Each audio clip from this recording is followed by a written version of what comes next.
കുറെ ആളുകൾ ചില വിഷയങ്ങൾ എന്നോട് ഓർമ്മപ്പെടുത്തുകയുണ്ടായി.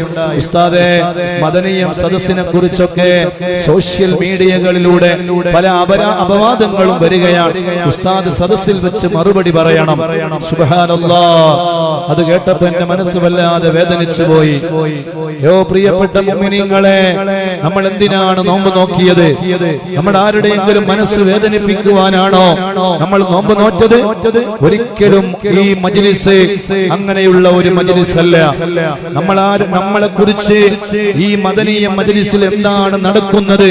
ഇത്രയും സമയം, ഈ 1.5 മണിക്കൂർ സമയം എന്താണ് ഈ മദനീയ മജ്ലിസിൽ നടന്നത്? ദിക്റുകളാണ്, ഖുർആനുകളാണ്, ഔറാദുകളാണ്. എല്ലാവരും അസ്മാഉൽ ഹുസ്ന ചൊല്ലുകയാണ്.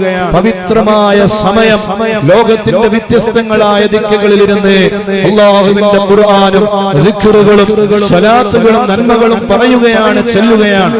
ആ നന്മകളെ ആരെങ്കിലും മുടക്കുന്നതിന് വേണ്ടി എന്തെങ്കിലുമൊക്കെ പറയുമ്പോ സ്വാഭാവികമായും അവരുടെ പറച്ചിൽ കൊണ്ട് നമ്മുടെ മനസ്സ് വേദനിക്കുന്നുണ്ട് എന്ന് വെച്ചിട്ട് നമ്മൾ എന്തെങ്കിലും എടുത്തു പറഞ്ഞാൽ അതുകൊണ്ട് അവരുടെ മനസ്സിന് വേദനയായാൽ നമ്മൾ നോമ്പ് നോറ്റത് വെറുതെയാവുകയില്ലേ?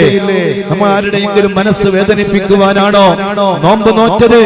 അല്ല, നമ്മൾ ഖൽബ് നന്നാക്കാനാണ് നോമ്പ് നോറ്റത്, ആരുടെയും മനസ്സ് വേദനിപ്പിക്കാനല്ല.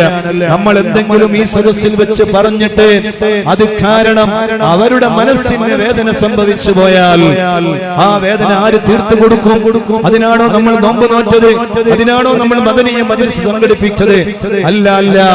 ഈ മദനീയ മജ്ലിസിന്റെ പിന്നില് അങ്ങനെയുള്ള വേറെ ഒരാളെ കുറ്റപ്പെടുത്തുവാനോ അവരുടെ മനസ്സുകളെ വേദനിപ്പിക്കുവാനോ അവരെ വിഷമിപ്പിക്കുവാനോ ഉള്ള യാതൊരു ലക്ഷ്യവും നമുക്കില്ല. നമുക്ക് നമ്മുടെ ജീവിതത്തിന്റെ കുറഞ്ഞ കാലം, ആ കുറഞ്ഞ കാലം നന്മകൾ ചെയ്ത് ജീവിച്ച് അവസാനം മരിക്കുന്ന സമയത്ത് ഈമാനോടുകൂടെ ഖൽബ് ലംഘി നമുക്ക് മരണപ്പെട്ട് ആരുമാരുമില്ലാത്ത ഖബറിൽ നമുക്ക് ചെല്ലുമ്പോ അവിടെ നമുക്ക് രക്ഷയായി സൂറത്തുൽ മുൽക്ക് ഉണ്ടാകണം. മരിക്കുന്ന സമയത്ത് ഈമാനോടുകൂടെ മരിക്കാൻ നമുക്ക് ഹദ്ദാദ് റാത്തീബ് കാരണമാകണം, അസ്മാഉൽ ഹുസ്ന കാരണമാകണം. ആ ഒരൊറ്റ ലക്ഷ്യത്തിന് വേണ്ടി മാത്രമാണ് നമ്മൾ ഈ പരിപാടി നടത്തുന്നത്.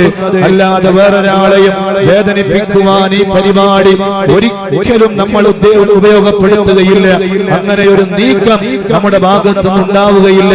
അതുകൊണ്ട് ഉസ്താദ് ഇതിന് മറുപടി പറയണം, ഇതിന് മറുപടി പറയണമെന്ന് പറഞ്ഞ് ഒരാളും എനിക്ക് മെസ്സേജ് അയക്കരുത് എന്നുകൂടി സാന്ദർഭികമായി എല്ലാവരോടും ഓർമ്മപ്പെടുത്തുകയാണ്.